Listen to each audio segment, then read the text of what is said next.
anzala minas samaa'i ma'an fa akhrajna bihi nabata kulli syai' fa akhrajna minhu khadira nukhriju minhu habban mutarakiba wa minan nakhli min tal'iha qinwanun daniyatun wa jannatin min a'nab وجنات من أعناب والزيتون والرمان مشتبها وغير متشابه انظروا إلى ثمره إذا أثمر وينعي إن في ذلكم لآيات لقوم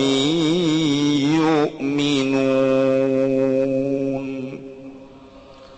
والله أعلم بمراده وهو lanutawi Allah iku kang anzala nurunkeun ya lazi minas samai saking langit ma'an ing banyu fa akhrajna maka metuakeun sunagung fihi iltifatun anil ghaibati ku tetep dalam lapan akhrajna utawi iltifat saking gibah saking gaib anil ghaibati saking gaibihi kalawan ma bil ma'i sekalawan banyu nabata kulli syai'in ing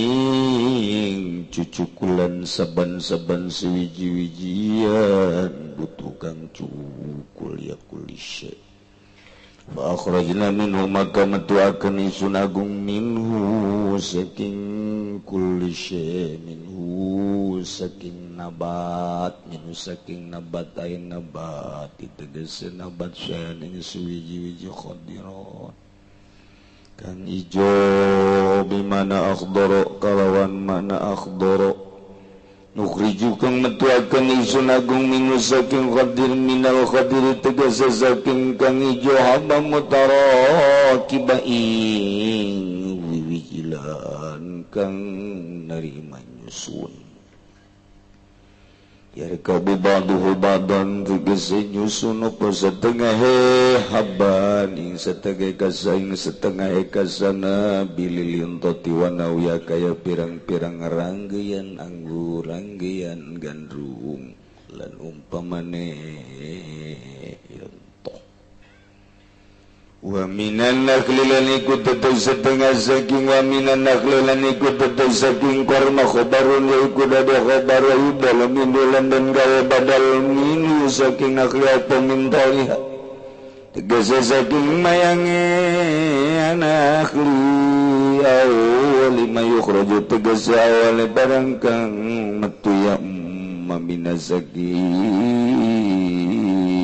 to al-mubtada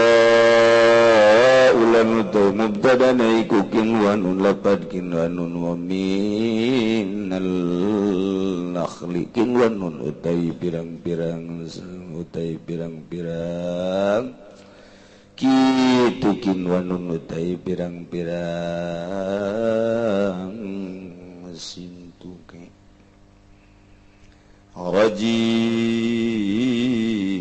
tegese pirang-pirang tunase daniyatun kang para qaribun tegese kang para kapobaduha setengah kinwan bin badin saking setengah wa akhrajna bihilan metuakeun isun agung bihi kalawan tolai jannatin saking kekebonan basati tegese pirang-pirang kekebonan min anabi tetap saking pirang-pirang anggur wa zaitun lan ing kayu kayu zaitun warumana lan ing kayu dalima atawalan ing tangkal zaitun lan ing tangkal dalima mustabihan halekang sarupa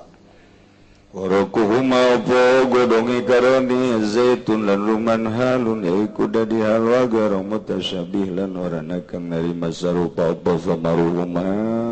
buah karoni zaitun lan ruman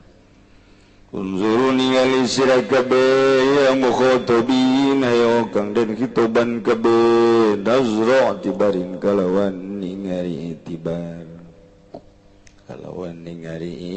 tibar ila samarihi maring buah kulin bipati sai kalawan den patakeun sawal mimilan mimya samar wa bidami malan kalawan den domakeun karone zalan mim sumur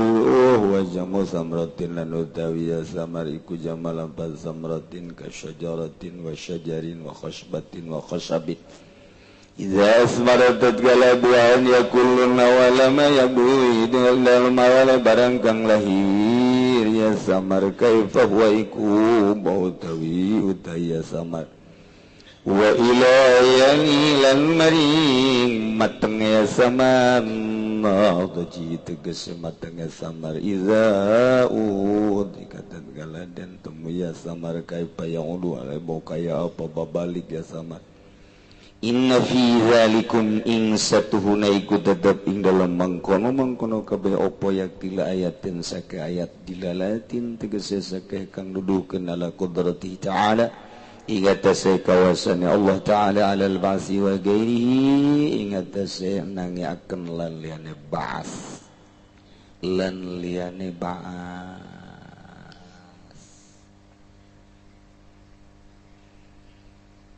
Allah masih keleh nyaritakeun tentang kemaha kawasaan Allah maha sampurna kawasana Allah maha hikmah, maha mulia, maha segala-gala.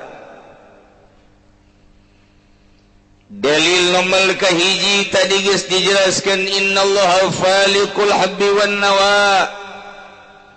Nomor kedua faliqul isbah. Nomor katiluna wa huwa alladhi ja'ala lakumun nujuma litahtadu. Nomor kaopatna Allah ngajelaskan kemaha kawasan Allah wa huwa alladhi ansaakum min nafsi wahidah. Dalil kalimat iya Masya Allah jang ojah jang mimpar jang inkar jang terpercaya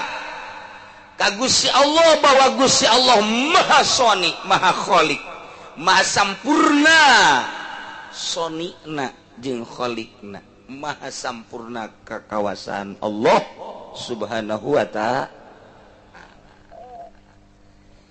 geus digalilan ku kahiji kadua katilu kaopat kalima kuari tapi geninganan pada buktina di dunia kuari loba anu inkar teu percaya karena kapangeranan Allah subhanahu wa ta'ala lain jelema bodoh deui nu teu percaya jelema palalinter gelar doktor gelar profesor gelar-gelar bangsa DLS dan lain sebagainya nyana otakna teu dibukakeun ku Gusti Allah kapinteranana jang minteran doang neangan jang pitayeun doang teu bae nyana percaya karena sabada maot teu percaya alam nu itu tapi urang mah sakieu bodoh urang mah sakieu tapi alhamdulillah dibukakeun hijab ku Gusti Allah percaya sia alhamdulillahirabbil alamin mahal teh hidayah tengah duh mahal jasa ieu urang lamun teu iman ka Allah deuk nanaonan coba diuk di dieu deuk nanaonan lamun teu iman ka Gusti Allah ieu teh tanda iman ka Gusti Allah diuk geus di dieu sanajan ai keur boga duit mah tetep ka puncak bae ieu mah memang sesa puncak bae mah teu baroga duit kebingungan karak ngaji anu dicarekan kuno kolot ngaji nenangkeun pikiran nu kreditan teu kabayar ngaji kos kitu bae du calon lurah eleh ngaji nu menang atuh teu nu jadi DPR teu jadi ngaji kos kitu jadi ieu mah berarti rombongan sakit hati. Ya Allah kajen orang sakit hati geja haji orang pelampiasan ngaji jadi berarti atuh wario bagusan nu areleh bagusan nu eleh calon lurah nu menang mah teu ngaji nu eleh ngaji mending nu eleh salamet berarti kreditan keur maju mah teu ngaji-ngaji barang teu kabayar-bayar tereh dicokot ku dealer ngaji maning cokot habek nggak beres pokoknya kuari cari kanan baik kuno kolot ngaji maning terus mun nyaho kula kanu kolotna carekan terus abe ngaji terus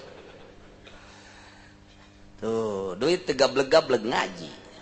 giliran buka duit BBB jaga babaturan minggu ieu mau ngaji cenah enon meeting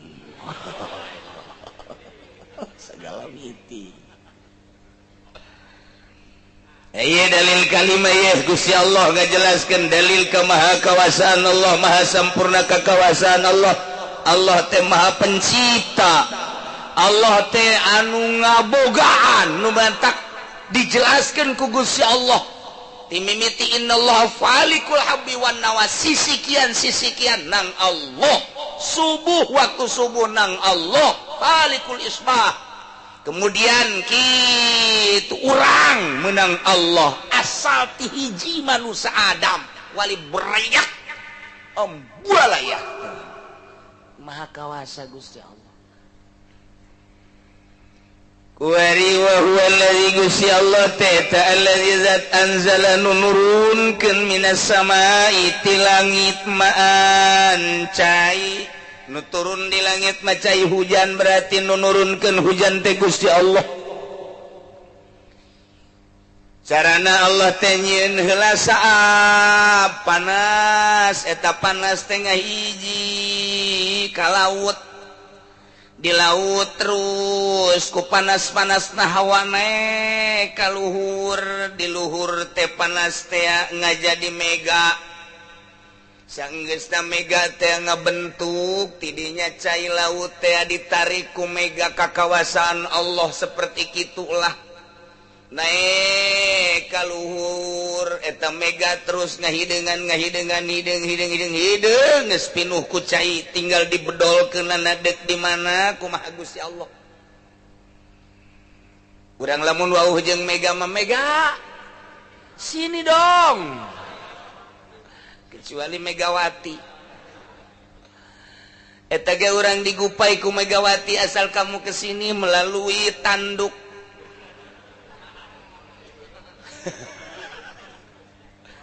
ayo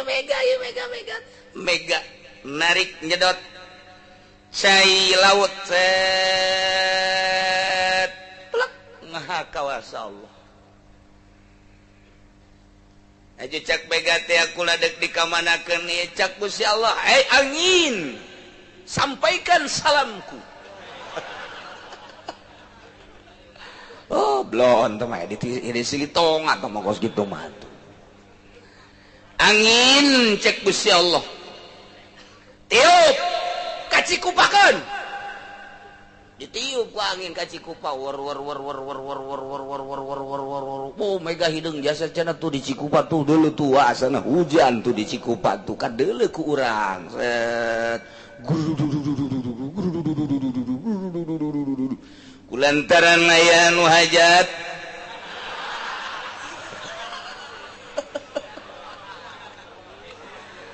ayu didinya aya anu ngayun-ngayun botol aya anu ngabalikeun sempak rangda uyah di kaluhur-luhur kentengkeun bolon cek nya nu kos kitu teh cenah nyarang hujan emangna wawuheun nya jeung mega ulah percaya sia ka nu kos kitu ulah kecuali doa para wali-wali Allah. Wali-wali Allah mah bisa nya mah ngadoa modal kos kitu Gusti di Cikupa teh aya dulur abdi deuk hajat karunya modalna meunang nginjem ti dulurna. Lamun naju dihujadan ku Gusti boro-boro nu jauh nu deukeut geus henteu daratang sebabnya nama can boga gaya daya tarik. Aya adu batur geus boga daya tarik bate kahalangan ku hujan aya nya mun di hujanan Gusti atuh mantakan moal aya nu dararatang eureun hajat engke nya ribut jeung pamajikanana. Panganten gengke bisa kasinggung acak-acakan abdi mah Gusti ieu mah supaya tala lentrem hirupna supaya ulah ribut eta mega supaya dipindahkeun ka ditu ka Solo. Jawa amat cak Gusti. Pindahkeun ka Belaraja di Belaraja ge anu hajat deui di karin cek kebo gaya anu hajat deui ka Korelet di Korelet ge anu hajat deui ka Bitung di Bitung ge sarua geus ka ditu ka Solo wae ka ditu nya ngahujanan batik ris dipindahkeun set bisa kos kitu atuh bisa kaku lagi bisa asal mere sapi hiji mah gagedean hutang burung itu gecan pugu aju merek kula wah emang acak-acakan emang dukun kendi mah kos gitu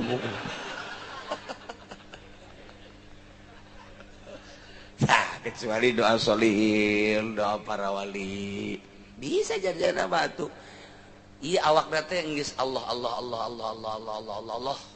mentak cek Allah teh oh yang dipindah ke pindah mantak kadang-kadang sekelilingna hujan di dinya mantep eta lah kos kitu bisa dijieun deui hujan teh maksud dijieun teh dipenta ka Gusti Allah aya tatangga hajat bajidoran orkes aya jaipongan aya golek aya mending mun rame henteu dalangna teu bisaeun gandeng doang nang ningnong wah macem-macem sial ajunya nanang tangan deh ka kiai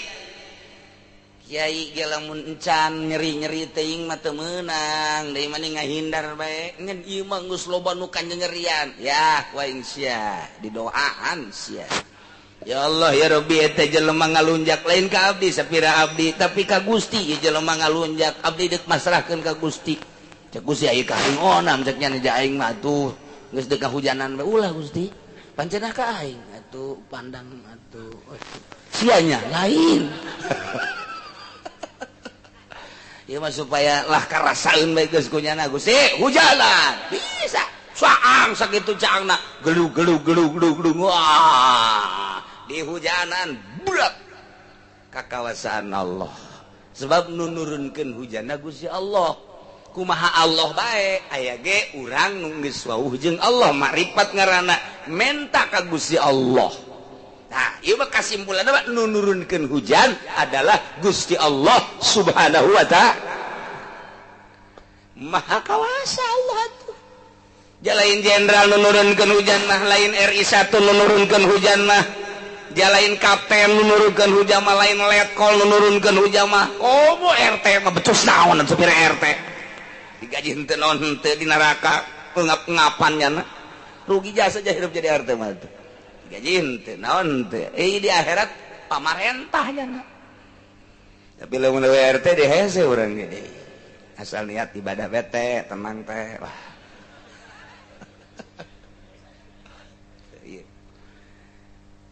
aya ge Imam Syafi'i teh mujtahid Imam Syafi'i moal aya 2 tapi Imam Syafi'i pas ngajtihad hiji masalah puyengnya dikadiekeun lain dikaditukeun lain dimusyawarahkeun jeung ulama-ulama lain teu kabahas tetep aya nu teu kabahas ku Imam Syafi'i ge Imam Syafi'i ngadoa ka Gusti Allah ieu can terpecahkeun masalah teh aduh puyeng sapoe 2 poe seminggu 2 minggu sebulan 2 bulan Imam Syafi'i teh ngaijtihad hiji masalah teh teu kabongkar sama sakali sapantar Imam Syafi'i anu ilmuna teh geus langsung ti Gusti Allah 12 pan mah tah geus nu ilahar nya mah geus macem-macem mujtahid atuh Jangan nama talar Quran lagi umur 12 tahun. Nya nama wah geus jadi mujtahid teh jadi mujtahid, jadi mufti teh jadi mufti umur 14, umur 17 tahun geus langlang buana ka unggal nagara. Imam Syafi'i, tapi aya hiji masalah teu kabongkar. Nyana tetep merenung bae isi saha nu bisa ngabongkar masalah ieu. Di negara Baghdad saat eta aya hiji jelema ngangon embe ngaranna Syaiban. Ngangon embe tanyana mengangon embe asal isuk-isuk ka gunung ka leuweung zohirna seperti kitu. Sore-sore balik ngagiringkeun embe. Zohirna sehari-hari seperti kitu. Teu cacampuran jeung masyarakat teu komo jeung pamarentah mah nya nama alergi jeung pamarentah. Jeung sia mah ngangon bae. Zohirna seperti kitu. Horenganan nya nama nyalametkeun agama. Ibadah di leuweung teh embe mah embe bae cang horeng maksudna lain embe teuing. Ibadah ka Gusti Allah, zikir. Horeng nyana waliun min auliyaillah. Wali, mantap sing ade bisa nu ngangon bae di lembur. Iya. Kayahuan kawalianana satu ketika hujan turun-turun sehingga cai eueuh sanggeus teh cai eueuh jukut teh geus gararing embe ngarelel hayang nginum dahaga kadeleuna babaturan ki Syaiban bebeja ka ki Syaiban embe urang geus loba nu paeh ban cek cenah ban embe aing paeh ban yang nginum laporan deh tadi ban kambingku mati coba berhenti Batak ya iya nah iyalah lo banu laporan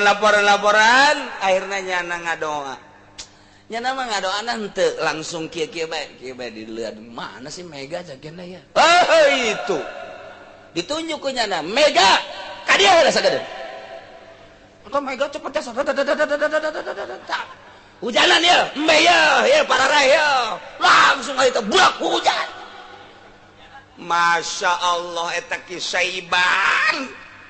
luar biasa geus loba tah hujan laporan deui ulah loba teuing atuh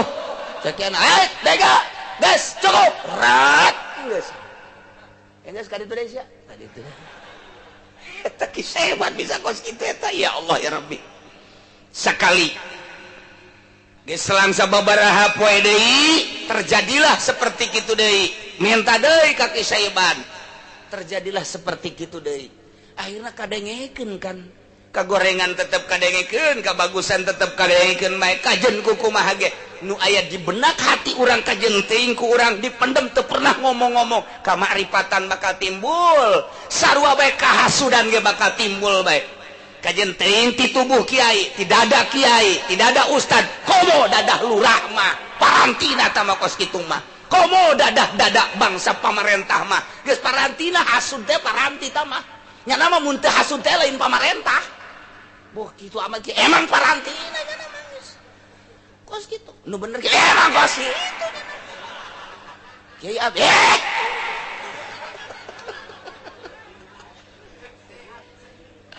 atunya lamun bala lener mah teu hasud teu sirik pidik atunya nang urusan rakyat eta mah nya nama menerkam macan mun nyaho hayang nyaho ke macan tutul eta teu kabeh nu jadi macan-macan nu jadi mamacan teh kadenge teh bagus jeung goreng ada urang teh hate teh kadenge bae ku batur kajen kukumaha ge kajen teuing urang jadi kiai ditutupan make udeng-udeng make sorban wayah hasud ka nyahoan bae ku batur wayah ria ka nyahoan bae ku batur padahal disumput-sumput ku urang ngomongna urang ngomong sufi bae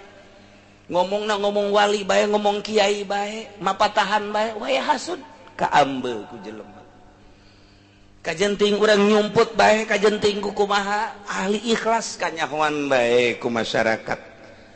sebab eta teh tadi sarapih-rapihna meuyeum tarasi sapeup babung sabagus-bagusna ngabubui tarasi tetep kaambe bae urang keur leumpang budak bau belum tarasi jayung tah kaambe urang keur leumpang waduh opor ieu bangun wal ka mana sugan di ondang jeung teh tolol teh budak ngambe doang. Aduh teh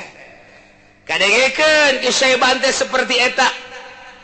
bahkan satu ketika terjadi tanpa nurunikeun hujan bebeja kabeh babaturan ngangon-ngangona bahwa ieu embe urang geus kalancih kuari kurang jukut di Bagdad saat eta cek sebat ulah gandeng-gandeng bareng jukut hejo sia bedak usararejo embe dikadijakeun kabeh boh urang mun ngangon jeung Kisah Hebat mantep urang mah mantep urang Imam Syafi'i ngadenge bahwa Kisah Hebat seperti eta saat eta cek Imam Syafi'i di jalan aing dek datang ka manehanana Imam Syafi'i ti kota kaleuweung manggihan Kisah Hebat diuk di hareupeun Kisah Hebat persis sakumaha budak leutik sakola di hareupeun guruna tungkul sieun ka guru persis seperti eta titah naon bae ku guru daek sagede Imam Syafi'i anu geus kacelun ka aun-aun ka koncara ka beja ka unggal nagara kaistimewaan Imam Syafi'i di hareupeun Kisah Hebat budak angon tungkul diuk simpulnya teh menta dijelaskan tentang ijtihadnya gitu batur mah padahal Imam Syafi'i hebat tapi Kisah Hebat budak amat cumplang campling kadeuleuna ge teu salat tapi cek Imam Syafi'i kajen ku kumaha ge wali Allah ieu datangnya na kaleuweung sasalaman dicium diuk rapih urang mah sia tuh ka ditu ngaji saksa kasihan budak kamari kolotan aing atuh jeung nama je emang ngadu umur atuh ngadahar uyahna ge heulan aing leg-leg ku sia uyah modar-modar sia ngadahar uyah eta urang mah aya bahasa kos kitu teu tawadu ya Allah ya Rabbi je Imam Syafi'i tingali ayo naon PI cek nya teh kitu mah Kisah Hebat teh kira-kira heran pe kira teh ieu ngaja we abdi ka dieu aya hiji masalah nu keur ijtihad teh karti mun teh ulah ngagugulung ilmu fikih bae kos kitu tah mah ilmu fikih nah caknya teh jang urusan masyarakat ai sorangan teu ka urusan ilmu sampah tah mah kos kitu mah pi aduh cek Imam Syafi'i aing jadi kos kieu ye batur bae di urusan sia hubungan jeung Allah geus datang ka mana gedeng-gedeng ijtihad datang ka modar siapa kos kitu bae sia can beres-beres hubungan jeung Allah salat teh daek khusyuk dicarekan tak ku Kisah Hebat teh hampura aja jalan ibadah nu bener tah geus kanyahoan kaluhuranna Kisah Hebat teh ditebak ku manehna ijtihad eta jawabanna tah bahkan samantas eta sia bakal ijtihad deui masalahna anu sia ge bingung deui bae tah jawabanna eta waduh cek Imam Syafi'i pohara amat geus abdi mah cek Imam Syafi'i kajian urusan ijtihad mah urusan tamah fikih abdi mah bade guguru bae ayeuna ka mama ulah sebut mama aing sia dek ngaguru mah gaguru bae heulanan usok ngamama-mamakeun segala abuya segala abah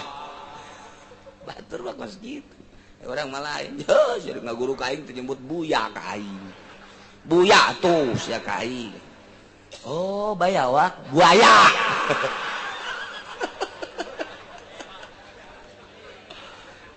Masya Allah Imam Syafi'i ngaguru batin ka Kisah Hebat ninggalkeun urusan-urusan ijtihad heula dititah curug ku curug kisaiban budak angon anu Imam Syafi'i lantaran cerdas langsung dengan cepatnya na usul ilallah. Tetapi awas sumputkeun ku anjeun ya ulah waka ka lembur cicing heula 3 tahun Imam Syafi'i teu amprok jeung manusia sakit kitu atuh ibadah teh ya lain hayu boga hadis hiji 2 manggung beak di buleudan datang ka ongkek nyana kikituan bae aya hubungannya na jeung Allah teu beres hubunganna jeung amplop jeung makhluk neraka teh kos kitu teh lain cakula cek Imam Ghazali jelema nu ngagugulung pikih bae halikun geura paeh coba kerasa ujianna neraka teh kos kitu lantaran adigung aya di ahli fikih sombong aya di ahli fikih takabur aya di ahli fikih ngadu masalah malulu ahli fikih mah bisa naon sih sia yo japul jawabe di kumis aing ya patul muin di bulu bitis sama kos kitu mah sapina mah irung tah di dieu hayo ngadu jeung aing kitu bae ahli fikih mah kitu bae ahli fikih mah oh lu teu kabahas ku ahli fikih mah dibahas kabeh ge NU ngebahas tentang fikih dina bahsul masail geus berbagai wudu salat segala muamalah ubudiyah geus beres kabeh muncul permasalahan bagaimanakah manusia kalau jantungnya rusak kemudian diganti oleh jantung hewan sementara jantung yang akur dengan jantung manusia adalah jantung babi bagaimana andai kata manusia jantungnya diganti oleh jantung babi diselesai di NU dibahas. Bagaimanakah andai kata manusia tulangnya ini rapuh, keputihan, atau bagaimana sajalah yang jelas sudah tidak berfungsi lagi. Kemudian harus diganti. Yang akur adalah salah satu hewan yang akur dengan yang senyawa dengan tulang manusia adalah tulang uak-uak dan tulang babi. Nah, andai kata diganti dengan tulang babi, bagaimanakah hukumnya menurut fikih? Selesai dibahas oleh ulama-ulama NU waktu bahsul masail. Geus tinggal leuleuhan bae teh kudu maca kitab, bari ngedeng ge bisa leuleuhan clipping-clipping NU. Bagaimanakah donor darah? Bagaimanakah hukumnya donor mata? Geus dibahas berbagai-bagai permasalahan. Nu kamari ieu dibahas tentang wakaf. Bagaimanakah kalau seseorang mewakafkan harta bentuknya adalah genteng, bentuknya adalah kayu, bambu. Bagaimana kalau wakaf itu bentuknya uang? Terus dibahas, selesai geus segala rupa ge. Nu teh selesai. Dibahas jadi kitab lagi geus anggeus ieu. Geus, teta 6 tangan. Ieu gadu dalil, ieu dalil munazarah sampai mujadalah. Itu kene ti NU jeung Muhammadiyah. Muhammadiyah mah ku NU mah nanaonan. Nanaonan Muhammadiyah di mana menang ngadu masalah jeung NU. Jeung NU teu pernah. Asa ulah kakula bae ulah sia ku aing mah teu bisa. Ke desa daratang deui ka aing. Geus moal dijawab ku aing mah ditakos sia ku aing. Teu geus selesai permasalahan teh. Tapi takabur nu aya. So asa aing doh hasil aing toh mun aing di neraka teh kos kitu teh kesianlah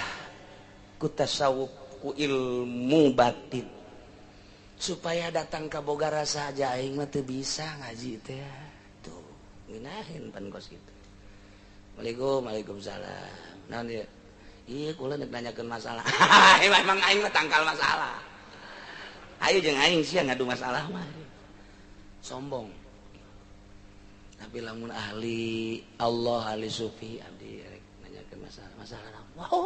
tuh bisa lain ka dieu nanya masalah mah ka dieu mah mawa uduk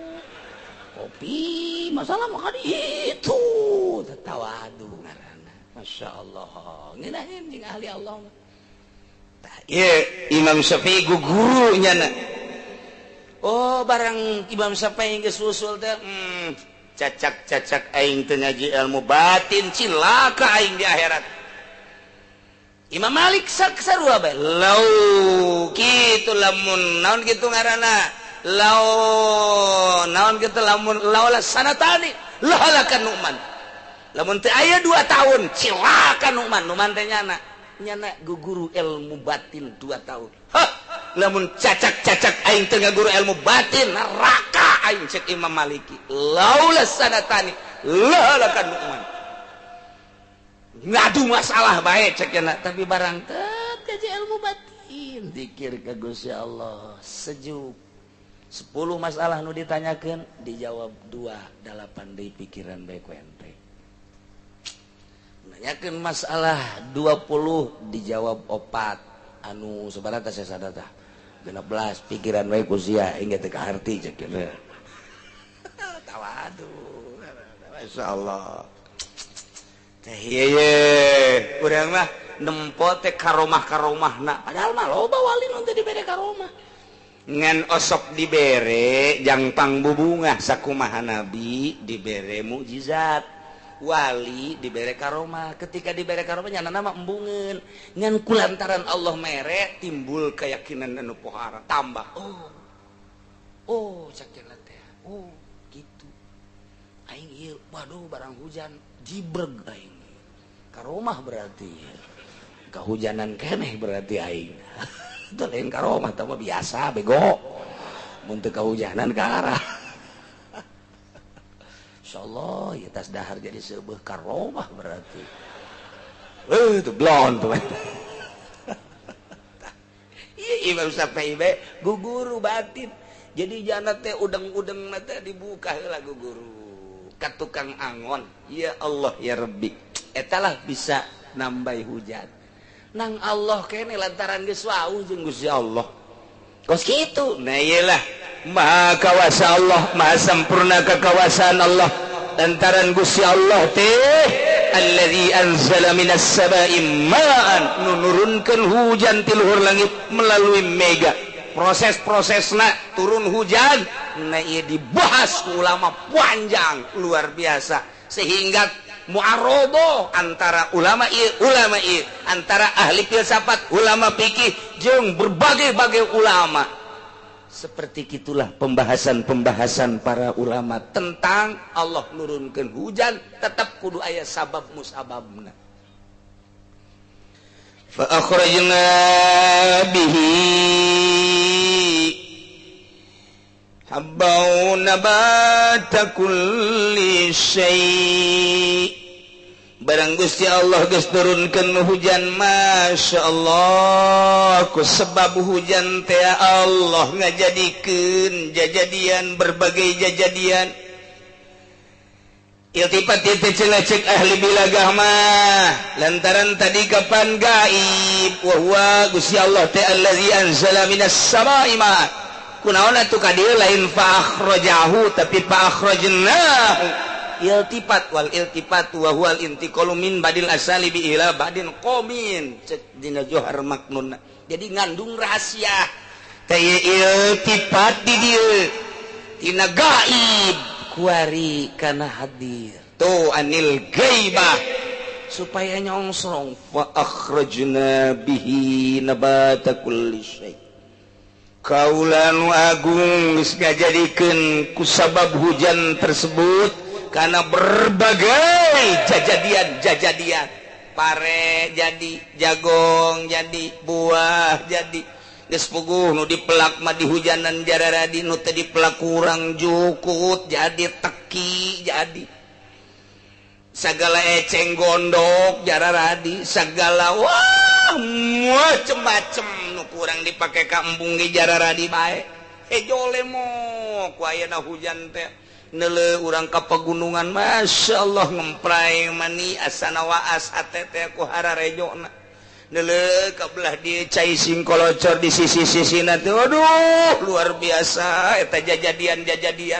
geus puguh bangsa taleus mah geus puguh bangsa wah nu kararitu juara di pohara jasa nang saha eta ngajadikeun maha kawasa Allah nurunkeun hujan tidak hujan jadi breng jajadian ya Allah ya Rabb tidinya fa kharajna minhu khadira Gusti Allah teh ngajadikeun tina hujan kemudian jajadian teh dijadikeun ku Gusti Allah hejo lemok. Ya Allah ya Rabbi harejo pohara jasa mantak sehat kana mata mun urang deuleu hejo-hejo. Ya Allah ya Rabbi urang deuleu hejo isuk-isuk Masya Allah maning ngagemblok-gemblok lempangna sehat mata. Sial sih mah kana kitu bae. Malam-malamun urang cek Imam Ghazali urang rada kurang normal mata teh sok gerage hudang urang memeh jam 6 geus pukul subuh. Ieu teh memeh jam 6 urang hudang deuleukeun eta teh anu hararejo sampaikeun ka terbit matahari memeh terbit matahari datang ka terbit matahari sok geura deuleukeun bae cager hujan. Sebab didinya teh ngandung-ngandung zat anu luar biasa geus rahasia Allah bae eta mah sengatan-sengatan matahari nu karak bijil nyorot kana tatangkalan anu hejo anu awas ulah aya polusi didinya teh naon kitu ngaranna angin-anginna atawa kitu oksigenna tadi deuleukeun ku urang polototkeun mata kanu hejo-hejo sapoe dua poe tilu poe oh kabelah dieu teh bray masyaallah ngempray rada rumek-rumek kurang ieu mata isuk-isuk memeh jam 6 kira-kira kurang saparapat kira-kira lamun dek terbit matahari na jam 6 berarti ke urang eureun-eureun jam 6 lewat seprapat atau setengah 7 atau mun ngarsangeuna teruskeun datang ka jam 7 diu kurang di sisi imah kadituna sawah ngempray nu kasorot ku panon poe pamajikan mawakeun kopi jeung rokok Ji Samsu di dieu masyaallah maka sesengitan bari mencetan ka urang teh atuh tambah teu kudu neuleuh hejo-hejo ge geus senang tamah kos kitu mah sehat seger tamah kos kitu pohara jasa. Gusti Allah nurunkeun hujan tina hujan ngajadikeun jajadian seluruh jajadian nusok jadi jeung nu ku Allah dikersakeun kemudian tina jajadian eta dijadikeun ku Gusti Allah hejo lemok matak geunaheun kana dedeuleuan mata urang nukhriju minhu habban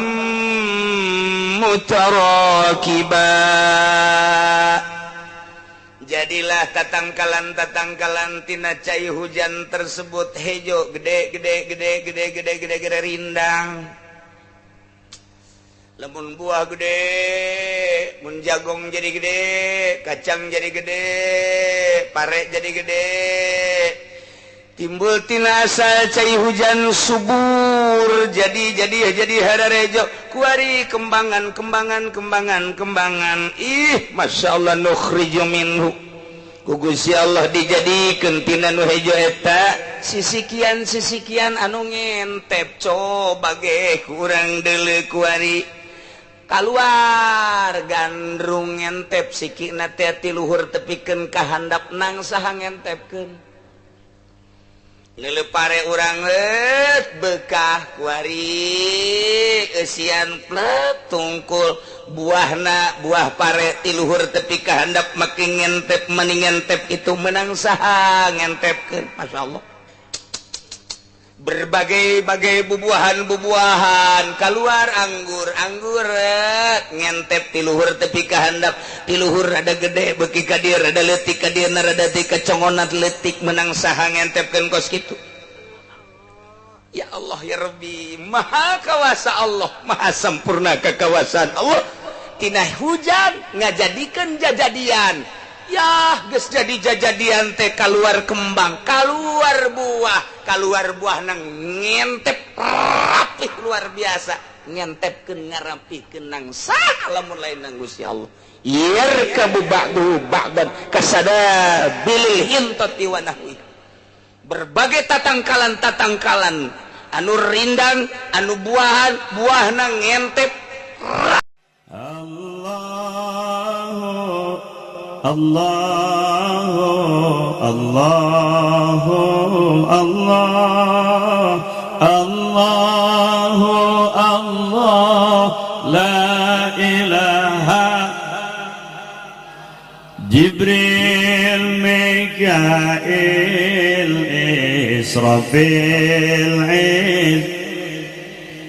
Munkar wa Nakir, Rakib Atid. Jibril, Mikail, Israfil, Izrail,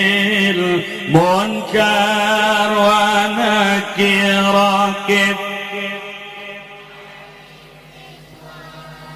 Allahu Allah, Allahu Allah, la ilaha kahiji Nabi Adam, kadua Nabi Idris, katilu Nabi Nuh, kaopat Nabi Hud, kalima Nabi Saleh, kagenep Nabi Ibrahim, ketujuh Nabi Lut, kadalapan Nabi Ismail, sembilan Nabi Ishaq, 10 Nabi Yakub, 11 Nabi Yusuf, 12 Nabi Ayub, 13 Nabi Syuaib, 14 Nabi Harun, 15 Nabi Musa, 16 Nabi Ilyasa, 17 Nabi Zulkifli, 18 Nabi Daud, 19 Sulaiman, 20 Nabi Ilyas, 2 hiji Nabi Yunus, 22 Nabi Zakaria, 20 Nabi Yahya, 24 Nabi Isa, 25 Nabi Muhammad sallallahu alaihi wasallam. Moal ayadai Nabi dugi kapoe, moal ayadai Nabi dugi kapoe. Allahu Allahu Allahu Allah, Allahu Allah, la ilaha. Jibril, Mikail, Israfil, Munkar wa Nakir, Rakib Atid. Jibril, Mikail, Israfil, Izrail, Munkar wa Nakir, Rakib. Allahu Allahu Allah, Allahu Allah, la ilaha kahiji Nabi